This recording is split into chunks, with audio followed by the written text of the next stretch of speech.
Notre invité du jour de François est le rappeur, toujours auteur et encore plus encore du livre De la rue à la rime, Alibi Montana, qui Jean Houillet. En bien et ou même. Bien. Bonjour et merci d'être avec nous, Alibi. Le rappeur que tu es se confesse dans ce livre sorti aux éditions Collection de mémoires, et on peut véritablement parler de confession. Plus de 300 pages où tu racontes tout. Pourquoi avoir voulu prendre cette initiative de tout raconter, de se livrer comme ça ? Alors, l'idée est venue de manière collégiale. En fait, Laurent Louis et Frédéric, qui sont deux pigistes qui travaillent dans plusieurs canards, ils ont plusieurs fois écrit sur mes albums, sur les tournées que j'ai faites et sur les actions que je peux mener aussi avec les jeunes. Donc, ils m'ont dit ce serait bien de faire un livre où on raconte tout ça, tout ce côté musique, mais aussi ta vie, parce qu'ils ont appris à me connaître et ils savent un peu par là où je suis passé. Et ils m'ont dit ce serait bien de mettre ça dans un bouquin. Et 2 ans et demi en arrière, on s'est mis à table, on avait des rendez-vous pour ça, pour faire ce livre. À la rédaction de ce livre. Exactement. De plus de 300 pages. Voilà. Vous n'épargnez rien. Tu détailles tout. Tu te livres. Tu parles de tes peines, de tes colères. On va voir ça rapidement, mais on se donne déjà rendez-vous dans une autre émission plus longue pour en savoir davantage. Est-ce qu'ils ont été surpris eux-mêmes, là, tes co-auteurs, de tout ce que tu leur as raconté? Oui, honnêtement, oui. Ils te connaissaient, mais ils pas me connaissaient, autant. mais ils avaient entendu 2-3 trucs, et même Frédéric, parce qu'il y a une nana et un bonhomme qui avait entendu quelques rumeurs, mais elle ne savait pas que c'était autant. Si c'était... Et elle était un peu marquée parce que j'ai failli mourir, hein, j'en parle. Et c'est vrai qu'à la rédaction de ce livre, elle m'a dit que voilà, ça l'a vachement retourné quand même. On y découvre un jeune homme cultivé, vivant dans un environnement difficile, mais loyal, celui de la cité des 4000 à la Courneuve.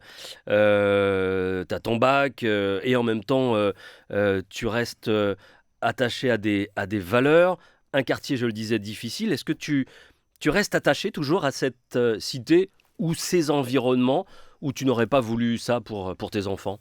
Alors, j'y reste attaché parce que déjà, j'ai mes amis à la Courneuve, aux 4000. J'en ai perdu beaucoup, mais il y en a encore aussi beaucoup qui y sont. Donc, je continue à y aller, à les voir, à voir les jeunes aussi au niveau de la maison de quartier, même si la maison de quartier a très, très peu de moyens et de moins en moins.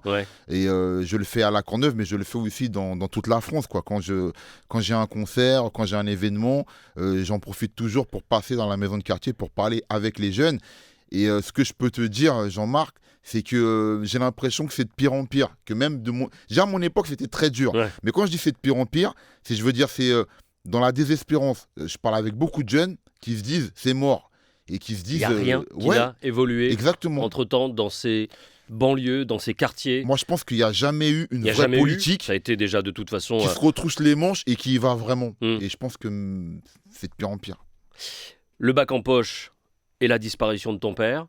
Tu deviens le protecteur, on va dire, l'homme de la famille. Et c'est difficile, malgré tout, et dans tout ça, de trouver du boulot. Exactement. Parce qu'on habite à la Courneuve, et les 4000, c'est pas joli sur un CV. Même sur une pièce d'identité. Donc toutes ces portes-là, elles se ferment. Et je suis dans l'urgence la plus totale. Et dans l'urgence la plus totale, je vais rentrer dans le business. Vilain business, on va dire. Celui du deal. Celui du deal, exactement. Avec tous les risques que ça comporte. Hein. Tu le vois pas venir, ça ? Comment ça se fait ? Tu vois pas les choses, tu vois pas l'engrenage dans lequel tu es en train de rentrer là petit à petit. Disons que je suis dans l'urgence où je me dis il faut que je m'occupe de ma famille. Maintenant, c'est moi le chef de famille. Parce que tu as frères et sœurs. Frères et sœurs, un petit frère, une petite sœur. Et je me dis que l'urgence, c'est ça. Et je pense que c'est ça qui a fait que j'ai pas pensé à tout le danger, c'est-à-dire tous les rivaux, hein, ou les gens qui étaient là avant moi, qui occupent le terrain, qui rigolent pas, voilà, exactement. Donc j'ai pas pensé à tout ça. Donc je rentre dedans, on va dire presque les yeux fermés, et je vais affronter toutes ces choses-là. Est-ce que tu es conscient que tu vas te lancer véritablement dans ce business du deal avec tes gars, t'es le boss, tu as tes guetteurs, tes machins, tes revendeurs, etc., une petite équipe de 5-6 personnes. Un petit peu plus que ça. Un peu plus. Tu décides, toi, de rentrer et tu te rends compte, tu sais que tu vas rentrer dans un truc peut-être Alors, sans fin. Je sais que je vais entrer dans un truc difficile, mais au départ, je me dis pas que je risque ma vie quand même. Je me dis, ouais, il va falloir affronter, il va falloir montrer qu'on est solide nous aussi, parce que, bon, je sais un peu comment ça se passe, mais je pensais pas que ça allait aller jusqu'au fait qu'on essaie de m'éliminer. Et je pense que ce jour-là, justement, qui est le jour qui va nous obliger à tous partir en cavale après, c'est le jour où je prends vraiment conscience que c'est très, très, très, très chaud, quoi. Et je vais être obligé de quitter ma famille à cause de ça, et d'entraîner avec moi tous ceux qui étaient avec moi, puisque, de fait, tout le monde après était recherché. Ouais. Tu as, à ce moment-là, tu es avec ta femme, tes 2 enfants. Exactement. Une femme que tu adores. Que j'aime plus que tout, on est fusionnel. Ouais. Et qui ne veut pas se mêler de ton business, c'est l'accord que vous avez. Alors voilà, c'est l'accord qu'on est. Franchement, c'était une femme courageuse, loyale. Et disons qu'elle se disait, elle va pas se mêler des affaires de son mari. Et elle va s'occuper du foyer, elle. Voilà. C'est-à-dire que elle partait à chaque fois que des gens me rendaient visite elle savait se faire discrète.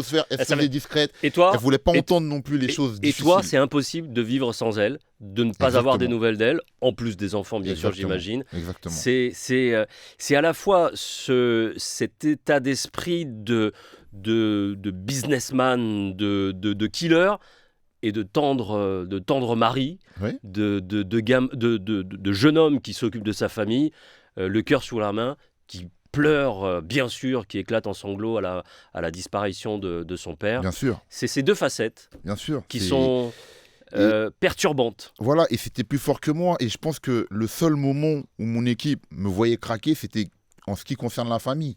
Sinon, j'essayais toujours d'être le plus dur possible, d'être le plus fort possible pour tout le monde.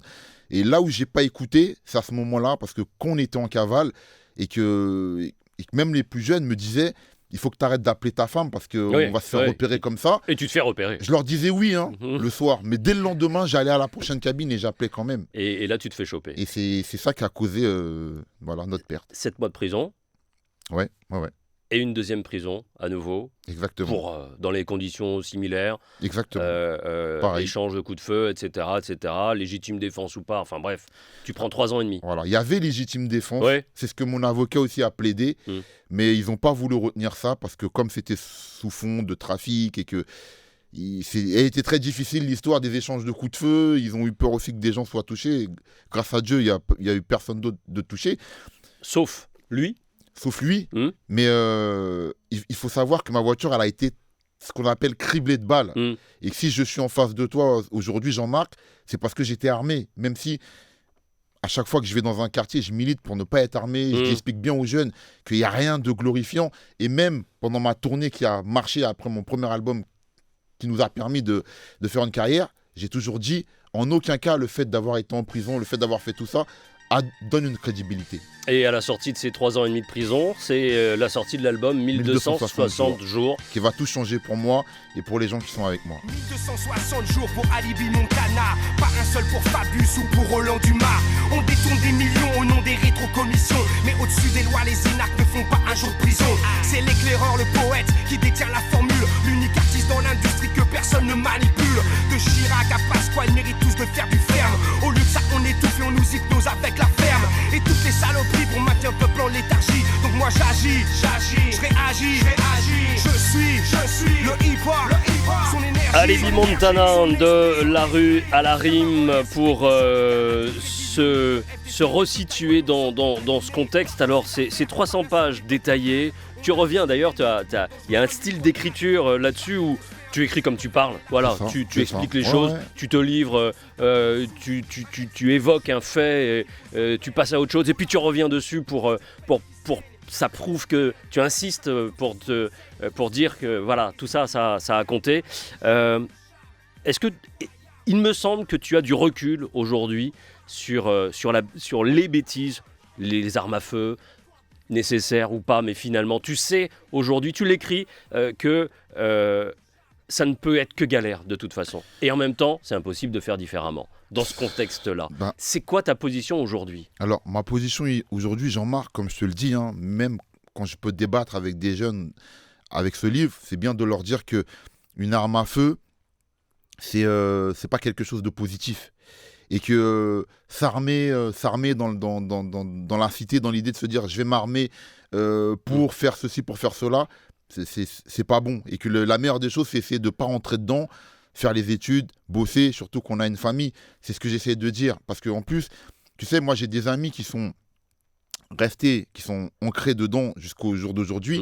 Et hier, Jean-Marc, j'étais à la veillée d'un ami à moi qui faisait du rap aussi, qui s'appelle Samat et qui a été tué la semaine dernière sur le parking du McDonald's de Garges-les-Gonesse. Donc hier, j'étais avec ses frères, avec ses femmes, parce qu'il était de confession musulmane et qu'il en avait plusieurs. Et quand moi, mon album 1260 jours a marché, il fait partie des gens à qui j'ai aidé pour qu'ils sortent un premier disque aussi. J'avais toujours dit que si ça fonctionnait pour moi, que j'avais ce pouvoir-là, je le ferais pour les autres. Et donc Samat et plein d'autres font partie des gens à qui j'ai sorti le premier disque sur le label à l'époque. Et c'est pas suffisant de les aider comme ça? Tu leur permets de sortir un album, mais la galère, le business reste... Malheureusement, l'histoire qu'on a connue de Samat il y a une semaine nous prouve que non. Mais après, tu sais, Jean-Marc, il y a une façon aussi, c'est-à-dire que ce business-là, tu vois, il y a des personnes qui en réchappent, j'en ai réchappé, mais il faut savoir, comment dire, à un moment, prendre des distances avec, parce que il y a trop d'exemples où la fin, c'est la mort, tu vois. Et mon ami Samat, ça a été le cas pour lui. Et tu le dis, de toute façon, tu sais que être armé, ça va déraper. Nécessairement. À chaque fois, ça va déraper. Oui, parce que... On en échappe, on en réchappe, ou alors on en est blessé ou tué, mais de toute façon, avec une arme, ça dérape avec une arme, ça finit nécessairement. Mal. Voilà. Je reviens sur les banlieues, sur la banlieue et... du constat que tu continues de faire et de tirer de l'inaction du gouvernement et des gouvernements. Pardon. Qu'est-ce qu'il faut faire? Qu'est-ce qu'il faut changer? Est-ce que la faute n'est que de la responsabilité de l'État? Il y a un film de Kerry James qui s'appelle Les Banlieusards. Je ne sais pas si tu l'as vu. Je ne l'ai pas encore vu, mais je vais le faire. Il est sorti il y a quelques jours. Ouais, il y a quelques jours, il y a une semaine à peine. Alors, il est sur Netflix, malheureusement, que sur Netflix, mais bon, à voir quand même, il faut voir. Qui traite de cette question. La question, c'est ça. En gros, la responsabilité n'est-elle qu'à l'État? Toi, tu y réponds quoi comme ça? En tout cas, l'État a sa responsabilité. Sinon, on ne se poserait même pas la question. Et je crois que l'État n'a jamais mis de manière franche les mains dans cette histoire qui, on va dire, qui tue nos jeunes à petit feu. Moi, pour aller dans plein de villes de France, dans plein de quartiers de France, je vois que les histoires, elles sont similaires. Qu'il y a certains jeunes qui auraient pu faire autre chose, qui auraient pu monter quelque chose, qui auraient pu devenir autre chose d'autre. Et que tellement les portes sont fermées, et ben c'est la seule issue. Et tellement c'est la seule issue, il y en a même qui ont grandi ensemble et qui vont finir par se tuer, par s'entretuer eux-mêmes. Entre potes, tu dis entre potes, quasi-frères. Quasi-frères. Moi, j'ai connu ça. Et plein de jeunes le connaissent. Et des fois, un petit coup de pouce, une petite aide pour monter. Une porte qui s'ouvre davantage. Une porte qui s'ouvre davantage, ça peut sauver un jeune. Et moi, je trouve qu'ils ne vont pas au cœur de ces quartiers-là, que ces gens-là, on ne les voit pas. Vraiment. Toutes les volontés de CV anonyme, toutes ces choses-là, pipi de chat, ça n'a rien marché, ça n'a rien donné, ça ne donne pas plus d'ouverture et de possibilités à entrer dans une entreprise, à travailler, quand on est issu d'un quartier estampillé. Je crois que les gens... qui bénéficient de ça sont des gens qui ont un minimum de réseau. Moi, je parle du jeune qui est vraiment dans la cité, qui n'a rien, qui connaît pas... Qui n'a pas de contact, qui n'a pas d'entrée, qui n'a pas aucun contact. Ouais. Voilà, quand je vais au 4000 à la Courneuve, tous ceux qui sont en bas dans le hall sont des gens qui n'ont aucun contact. Ils connaissent ni Adam ni Ève. Et pourtant, ils ont parfois les diplômes, ou la volonté, ou les deux, et ça ne fonctionne pas. J'en connais qui ont des diplômes, et que même pour bosser au McDo, ça a été difficile. Tu te rends compte? C'est-à-dire qu'ils n'ont pas trouvé de place à un certain moment. Voilà, quoi. Je veux dire qu'il faut savoir que c'est comme ça, des fois. Alibi Montana, qu'est-ce qui reste d'Haïti? Tu en parles dans ton livre. Qu'est-ce qui reste d'Haïti? C'est dans le cœur, parce que c'est mon pays d'origine, le pays de mes parents, j'ai de la famille là-bas. J'y suis retourné avec mon petit frère Alino. J'ai eu l'occasion de rencontrer des gens là-bas, des artistes là-bas, des rappeurs. Il y a de plus en plus de rap créole. Il y a beaucoup de choses à faire. Alors, j'ai pu faire un concert. Tout à l'heure, tu parlais de Kerry James. Ouais. Mon ami Kerry James qui m'avait aidé. On avait fait un concert à Montreuil avec plein d'autres amis à nous qui sont venus, des gens comme Chris, etc. Et on a pu aider plusieurs associations, dont Cœur d'Haïti, qui est une association qui aide les enfants, les écoles, les orphelins et au niveau de la santé aussi. Mais bon, c'est peu de choses, quoi. Je continue à être en contact avec des gens là-bas qui sont sur le terrain, dont Tienne. Les gens peuvent aller sur mes réseaux sociaux, c'est-à-dire Facebook Alibi Montana ou Instagram Alibi Montana 1, et ils vont voir les images d'un jeune qui s'appelle Tienne, qui a monté une équipe et qui va sur place et qui aide les gens qui sont dans le besoin, et ce sont des gens que je soutiens. Alibi Montana, Alibi, ça vient du fait que tu trouvais toujours des excuses à tout le monde. T'étais le meilleur baratineur qui puisse exister. Les meilleures excuses. Est-ce que tu t'en cherches aujourd'hui ? Non, je crois que je m'en cherche plus au jour d'aujourd'hui, mais quand je retourne à la Courneuve, les potes ils me disent toujours, t'as toujours été le meilleur pour trouver des excuses pour tout le monde. Et il n'y a pas longtemps, j'étais dans le hall avec eux, on était en train de parler. Et il y en a un, sa femme l'appelle parce qu'il était tard et il était encore dehors. Et il me donne le téléphone. Il me dit, tiens, parle, réponds. Débrouille-toi. Elle va voir que je suis avec toi, ça va passer. Il me dit ça. Alibi. Jusqu'au bout. De la rue à la rime. Alors, le superbe concept, c'est le livre avec le son qui va avec. Et chapitre par chapitre, il y aura un son nouveau. Écoutez celui-ci, De la rue à la rime. De la rue à la rime. De la rue, de la rue. Je suis marginal depuis le berceau. Ceux qui me ressemblent comprendront ce morceau. J'ai grandi beaucoup trop tôt avec les flics sur le dos. La Honda toujours numéro uno. Quand t'as des gosses avec une pute, les laisse pas tomber à l'eau. Les parents sont partis, fallait s'occuper de la MIFA. Petit frère et sister, facture à payer, je te dis pas. Éviter les balances, les balais là-bas, fallait faire ça. Protéger les enfants, j'avais promis ça à la maman. Ah, il est toujours bien dans la place, Alibi Montana. De la rue à la rime, le son. De la rue à la rime, le livre aux éditions Collection de Mémoire. On se donne déjà rendez-vous pour une émission en musique, en discussion, car ça vaudra le coup. Merci d'avoir été notre invité du jour. Merci Jean-Marc. Bonne chance, bon courage. Merci, à très vite.